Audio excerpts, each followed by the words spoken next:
নমস্কার, স্বাগত পিবি নিউজে। সঙ্গে রয়েছে সুব্রত। চোখ রাখবো এই মুহূর্তের বেশ কিছু গুরুত্বপূর্ণ খবরে।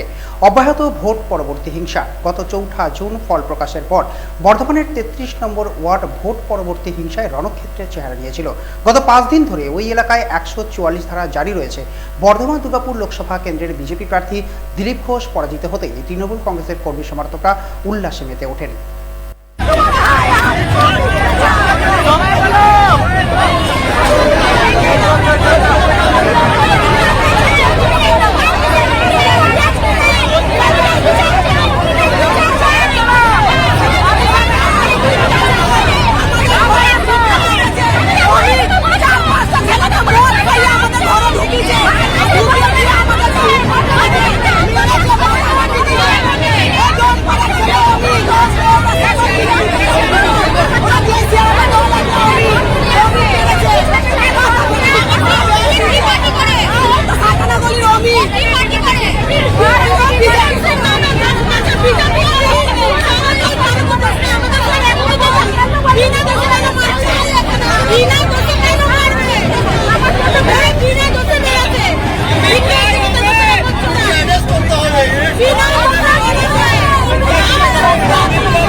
আমার স্বামীকে ধরেছে, সকালে কাজ করে এসছে আর ঘরে একটু রেস্ট করছে আর ঘরে এসে পুলিশ এসে মারপিট ধরে নিয়ে চলে গেছে। যারা আমার শাশুড়িকেও মেরেছে, আমাকেও মেরেছে। আমার রুকসার বিবি। আমি বলছি আমার ভাইটা তো রুগী মানুষ, তো ওর অ্যাক্সিডেন্ট হয়ে মানে সব লুজ আছে, ও এসে কাজ করে এসে ওষুধ খেয়ে একটু রিল্যাক্স করছে, পালিয়ে যাবে। যারা দোষী তারা তো পালিয়ে গেছে। এবার ভালো মানুষ যারা রুগী মানুষ উঠতে পারছে না, বিছানা ধরে আছে, তাদেরকে ধরে ধরে পুলিশরা হত্যা করে। আমরা যখন গাল দিল, আমার মাকে আবার ঠিলে দিল, আমার মা পড়ে গেল। আমার মা যখন পড়ে গেল ধরতে যাচ্ছে, তখন মায়ের গায়ে পা দিয়ে চেপে চলে গেল পুলিশগুলো, আর বলছে বেশ করবে, ধরবে। আমি থানায় এসেও বললাম, আমি গাল দিয়েছে, এটা কেন গাল দিবে? আমরা তো কারো মা বোন মেয়ে, সবারই মা। যা যে পুলিশগুলো গাল দিচ্ছে না, যে পুলিশগুলো গাল দিচ্ছে তাদেরও তো মা বোন মেয়ে সবই তো আছে। আমরা তো একটা মেয়ে ছেলে, আমাদের কি অত্যাচার করেছি আমরা কাকে? আমরা তো মেয়ে ছেলে।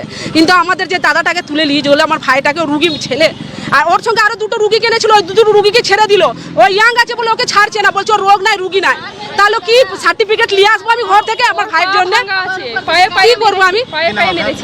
বর্ধমানে অব্যাহত ভোট পরবর্তী হিংসা। গত ৪ জুন শহর বর্ধমানের ৩৩ নম্বর ওয়ার্ডে ভোট পরবর্তী হিংসায় রণক্ষেত্র চেহারা নিয়েছিল।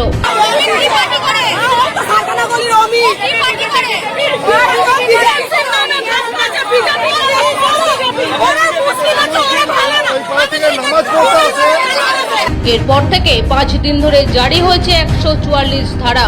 প্রসঙ্গত, বর্ধমান দুর্গাপুর লোকসভা কেন্দ্রের বিজেপি প্রার্থী দিলীপ ঘোষ পরাজয় হতেই তৃণমূল কংগ্রেসের কর্মী সমর্থকরা উল্লাসে মেতে ওঠেন। সন্ধ্যা থেকে রাত পর্যন্ত চলে ডিজে বাজে এলাকা পরিক্রমা। এরপর বর্তমানে ৩৩ নম্বর ওয়ার্ডের ভোটের পরিসংখ্যান নিয়ে চলে বিশ্লেষণ। এরপরই প্রকাশ্যে আসে তৃণমূলের ওয়ার্ড ভিত্তিক বিজেপি ও তৃণমূল ভোটের ব্যবধান নিয়ে শুরু হয় বাকবিতণ্ডা, যা গড়ায় হিংসাত্মক রাজনীতিতে।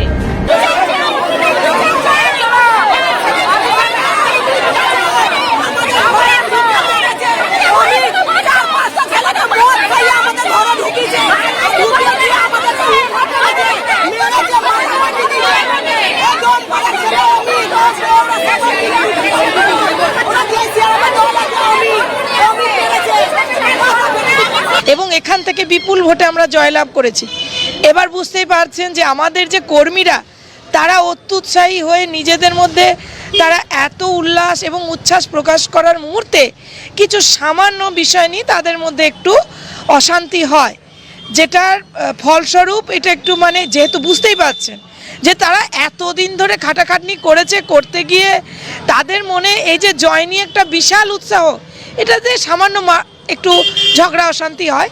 তো যার ফলে পুলিশ আসে এবং যারা দুষ্কৃতী ২-৪ জন যারা ছিল এবং তাদের মধ্যে অনেকেই বিরুদ্ধ পার্টির একটা প্রচ্ছন্ন উস্কানির মধ্যে রয়েছে, হ্যাঁ, যাতে একটা গন্ডগোল লাগিয়ে দেওয়া যায়, তো সেই জন্য তাদেরকে অ্যারেস্ট করে নিয়ে আসে এবং তারপর থেকে র্যাফ নামে এবং তারা এমনভাবে ধরপাকড় শুরু করে যে এলাকার প্রত্যেকটা মানুষ, প্রত্যেকে যারা খেটে খাওয়া নিরীহ মানুষ, যারা প্রত্যেক দিন একটা নির্দিষ্ট কাজে বেরোয়, তাদের পর্যন্ত বাড়িতে টেকাটা মুশকিল হয়ে যায়।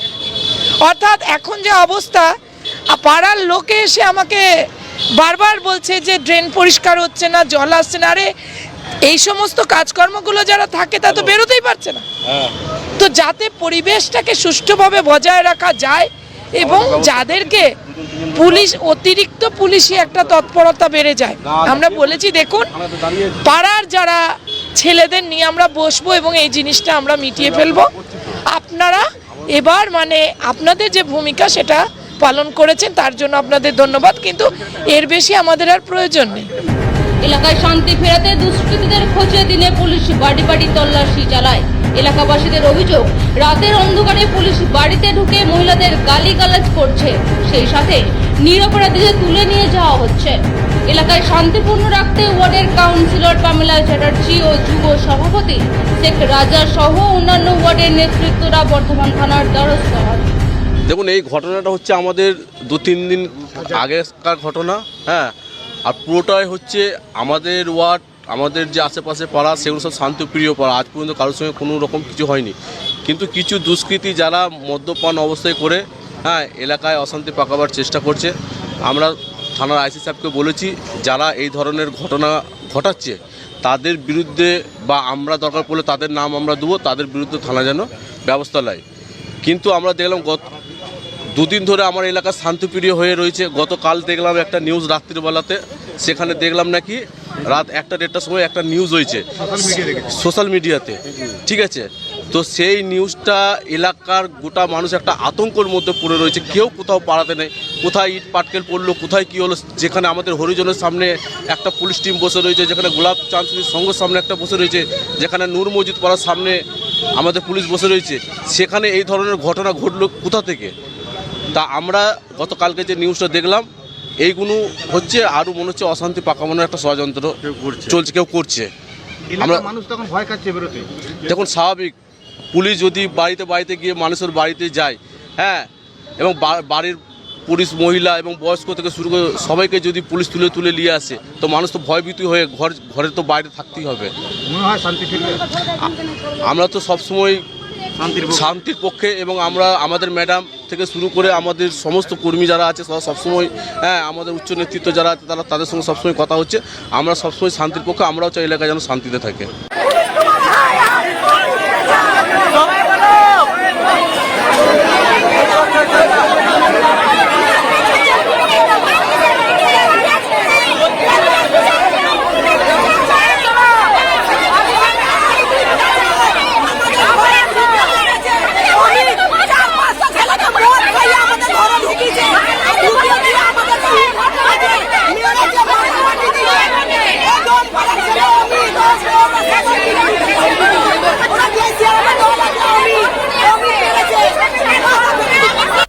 বর্ধমান থেকে শেখ রতনের রিপোর্ট, পিবি নিউজ।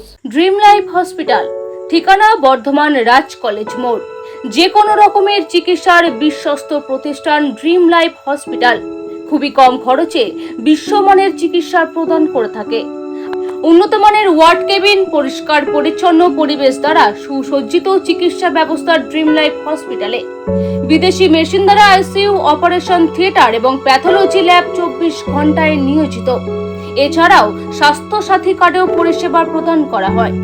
উন্নত মানের পরিষেবা প্রদান করার জন্য আমাদের ডাক্তারবাবু, মেডিকেল স্টাফ এবং সিস্টাররা সকলেই বদ্ধপরিকর। যোগাযোগ করুন 7319525110 অথবা 9734762221 এই নম্বরে।